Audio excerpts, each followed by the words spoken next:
Perkenalkan, nama saya Marcelin Elena Finirawan. Jadi pada kesempatan kali ini saya akan menjelaskan materi terkait dengan transformasi geometri dari bidang datar yang telah saya tentukan dengan elemen aljabar dan fungsi. Tujuan pembelajaran A.5 menerapkan transformasi geometri dan kriteria ketercapaian tujuan pembelajaran. Yang 2.1 mendeskripsikan transformasi geometri dan 2.2 yaitu mengidentifikasi dan menggunakan komposisi transformasi geometri. Jadi yang pertama adalah translasi. Translasi merupakan transformasi yang memindahkan titik dari suatu bidang menuju arah dan jarak satuan tertentu, yang dimana translasi terbagi atas 4 jenis. Untuk yang pertama, translasi terhadap translasi pergeseran ke atas, ke bawah, ke kiri, dan ke kanan. Dan di sini saya memilih bidang datar yaitu segitiga, yang dimana saya memiliki segitiga ABC dengan titik A berada di 4,7, B 4,2, dan C 9,2. Di sini saya hanya akan menunjukkan salah satu contoh dari translasi, yang dimana saya akan membuat vektor terlebih dahulu, yang dimana vektor ini yang akan menunjukkan seberapa jauh segitiga akan bergeser.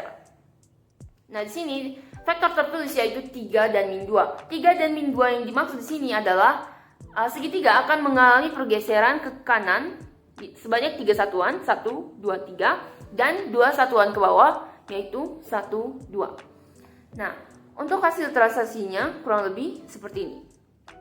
Dan di sini kita melihat salah satu titiknya saja, yaitu titik A, yang dimana titik A sebelum titik A yang ini mengalami pergeseran sejauh 1, 2, 3 satuan ke kanan dan 1, 2 satuan ke bawah, sehingga hasil bayangan dari titik A berada di sini yaitu titik 7,5. Dan selanjutnya adalah refleksi. Jadi refleksi merupakan transformasi yang memindahkan titik dari suatu bidang dengan menggunakan sifat dari bayangan oleh cermin tertentu. Jadi refleksi terbagi atas 8 jenis. Untuk yang pertama adalah refleksi terhadap sumbu X.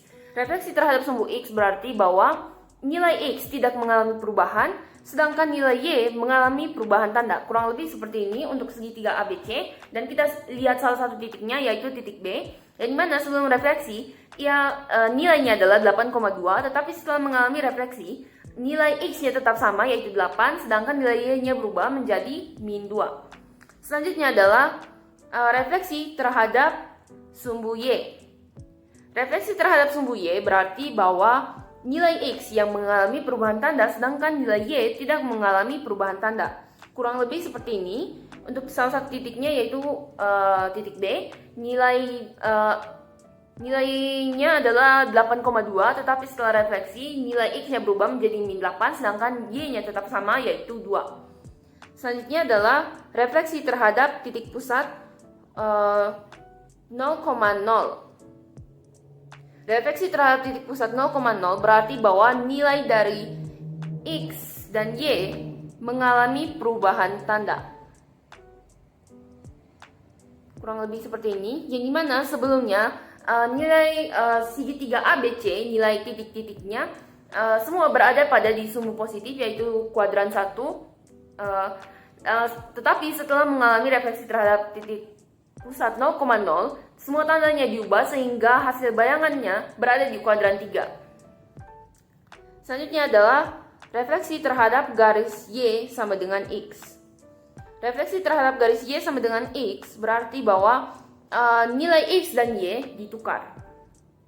Kurang lebih seperti ini.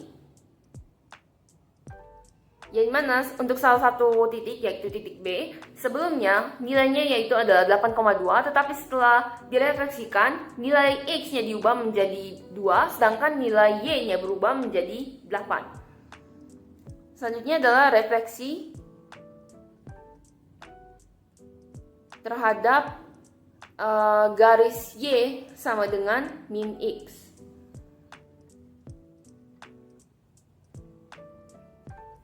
Jadi refleksi terhadap garis Y sama dengan min X kurang lebih sama dengan refleksi terhadap garis Y sama dengan X, tetapi yang membedakan adalah semua tandanya diubah.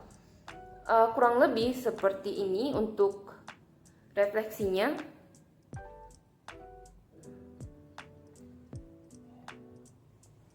Dan untuk yang ketujuh adalah refleksi terhadap garis garis X sama dengan H. Di sini saya memilih X sama dengan 2, yang berarti bahwa cermin akan berada di nilai 2. Untuk refleksinya seperti ini.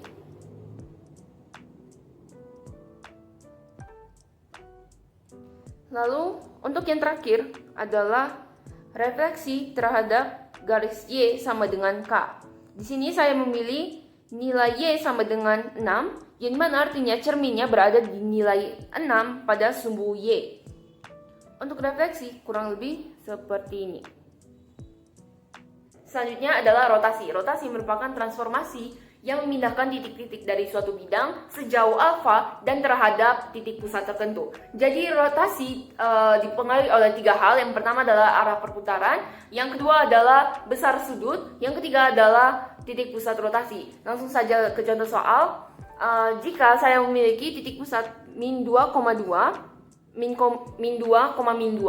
yang akan menjadi, atau titik D ini yang akan menjadi pusat rotasi dari segitiga ABC ini, yang mana jika saya memiliki segitiga ABC yang berada di kuadran 1 dan mengalami perputaran yang berlawanan arah jarum jam, yang mana berlawanan arah jarum jam berarti bahwa sudutnya bernilai positif.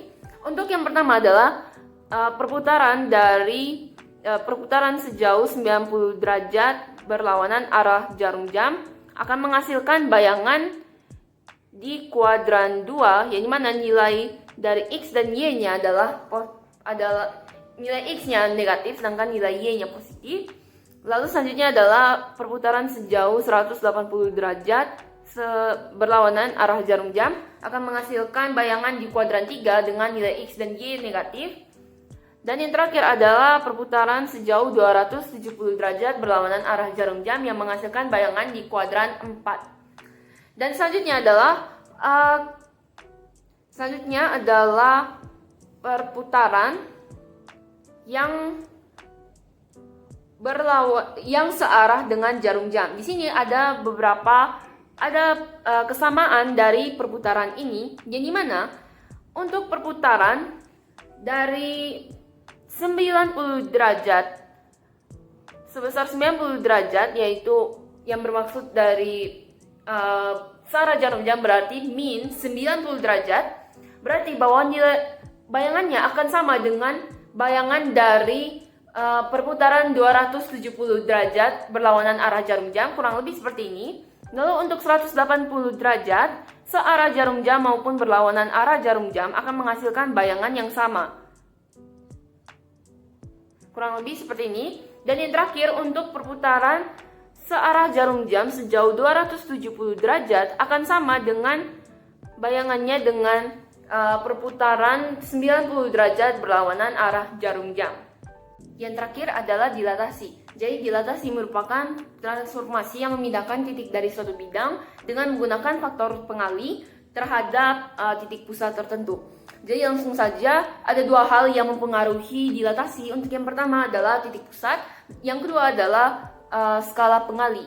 Nah, langsung saja untuk contoh soal. Jika saya memiliki titik pusat min 4,2 dengan faktor skala, yaitu faktor skala ini sama saja dengan faktor pengali, dengan nilai minimum min 3, nilai maksimum positif 3 dengan kenaikan 1. Jadi dilatasi terhadap titik pusat D ini akan menghasilkan bayangan seperti ini. Untuk faktor skala 2, ini untuk faktor skala 3, lalu faktor skala min 1, faktor skala min 2, dan faktor skala min 3. Dan misalnya jika saya memindahkan titik pusatnya menjadi positif 4, min 4, maka untuk bayangan menjadi seperti ini. Untuk faktor skala 2, 3, lalu min 1, min 2, dan min 3. Baik, sekiranya itu saja yang bisa saya sampaikan terkait dengan materi ini. Mohon maaf jika ada kesalahan kata atau hal-hal yang tidak berkenan. Sekian dan terima kasih.